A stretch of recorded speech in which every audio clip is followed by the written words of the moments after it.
Hello student, आज हम पढ़ाने जा रहे हैं क्लास 4th का Hindi first chapter 6। Chapter name है सब कुछ तो है तुम्हारे पास।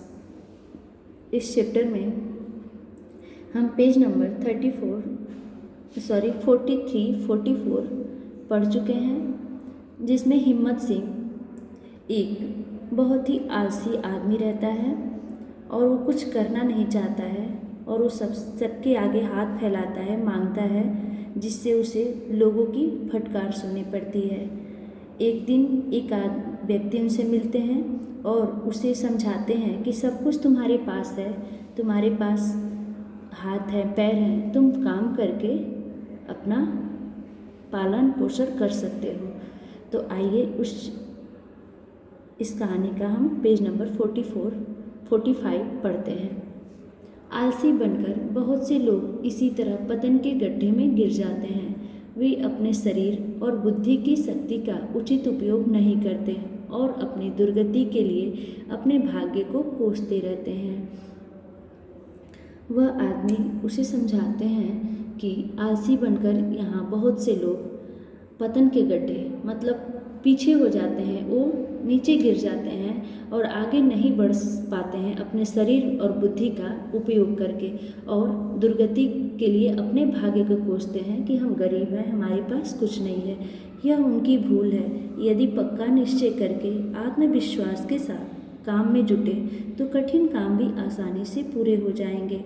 वे उसे समझाते हैं कि यदि कोई भी व्यक्ति अपने अंदर एक आत्मविश्वास जगाकर और पक्का निश्चय कर ले कि हमें काम करना है तो कठिन से कठिन काम वो आसानी से कर सकता है। परिश्रमी लोगों की सफलता की कहानियों से संसार का इतिहास भरा पड़ा है। प्रारंभिक जीवन में मूर्ख लगने वाला कालिदास संस्कृत का सर्वश्रेष्ठ कवि एवं नाटककार बना। हमारे देश में बहुत से परिश्रमी लोगों की सफलताओं की कहानियाँ हम लोग पढ़ चुके हैं, इतिहास हम जान चुके हैं कि कैसे लोग पहले बहुत परिश्रम करते हैं, फिर उन्हें सफलता मिलती है और आज उनके नाम किताबों में छपे हैं, जिसकी वजह से हम लोग जानते हैं। उसी में एक कालिदास है जो उनको लोग मूर्ख समझते थे, आज वे संस्कृत के सर्वश्रेष्ठ कवि एवं नाटककार जाने जाते हैं। एक साधारण जुलाहा संत महाकवि कबीर कहलाया। किसान के यहाँ मेहनत मजदूरी करने वाला अब्राहम लिंकन अमेरिका के राष्ट्रपति पद पर जा बैठा। एक साधारण जुलाहा जो थे वे आज हम उनको किताब में पढ़ते हैं, वे महाकवि कबीर कहलाए। और अब्राहम लिंकन जो मेहनत मजदूरी करके अपना काम चलाते थे, किसान के यहाँ मजदूरी करते थे, वे अमेरिका के राष्ट्रपति हुए। बचपन में भेड़ चराने वाला क्रुश्चेव रूस का सबसे बड़ा नेता बना। एक छोटा सा क्लर्क श्रीनिवास रामानुजन संसार का श्रेष्ठ गणितज्ञ बना। स्कूल में फिसड्डी रहने वाले न्यूटन और एडिसन की संसार के सर्वश्रेष्ठ वैज्ञानिकों में गिनती हुई। यहाँ वे समझाते हैं कि बच्चों को समझाते हैं कि अगर हम परिश्रम करके कुछ बनना चाहें तो हम बन सकते हैं। इसमें से श्रीनिवास रामानुजन संसार के श्रेष्ठ गणितज्ञ बने।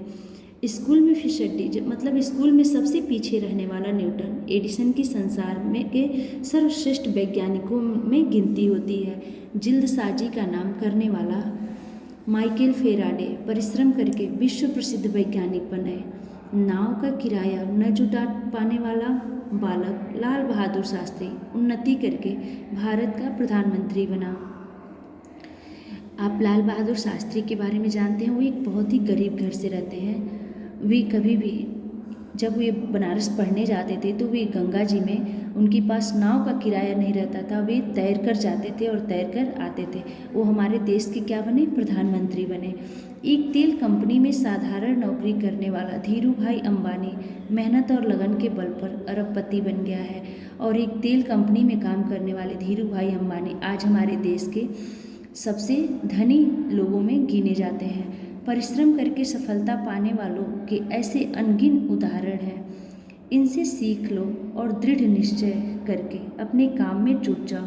निराशा व आलस्य को पास मत फटकने दो, फिर तुम्हें ऐसा कहने की भी कभी आवश्यकता नहीं पड़ेगी कि हमारे पास कुछ नहीं है। वे इतने सारे लोगों का उदाहरण देते हैं उस हिम्मत सिंह के आगे और कहते हैं कि अगर तुम इन लोगों को देखो कि कैसे ये लोग मेहनत करके, एक गरीब घर के होके मेहनत करके ये आज हमारे देश में नाम कमाए हैं, आज हम इनको जानते हैं। यहाँ पे कुछ चित्रित भी दिए गए हैं, वैज्ञानिक, गणितज्ञ, इन सारे लोगों का यहाँ पे चित्र दिया हुआ है और वे उनसे बताते हैं कि ऐसे तुम भी भगवान की दी हुई इस चीज़ का उपयोग करो, सही उपयोग करो। भगवान जो हमें शरीर देते हैं, शरीर दिए हैं, बौद्धिक क्षमता दिए हैं, इसे हमें अच्छे से प्रयोग करके और मेहनत करके आगे बढ़ना चाहिए, न कि एक आलसी की तरह सोए रहना चाहिए। जब हम परिश्रम करेंगे तो हम किसी भी काम को बहुत ही आसानी से पूरा कर लेंगे। इस चैप्टर से हमें यही सीख मिलता है बच्चों कि आप भी परिश्रम करो और कुछ बनो। जैसे इन लोगों के नाम आज ही कुछ बने हैं तो इनके नाम पढ़े जाते हैं, वैसे आप भी परिश्रम करके कुछ बन सकते हैं। इस कहानी से हमें यही प्रेरणा मिलती है। तो आज आपकी क्लास ओवर होती है, आपका होमवर्क है कि आप इसे पढ़िएगा और इससे कुछ सीखिएगा। आपकी क्लास ओवर होती है। Thank you.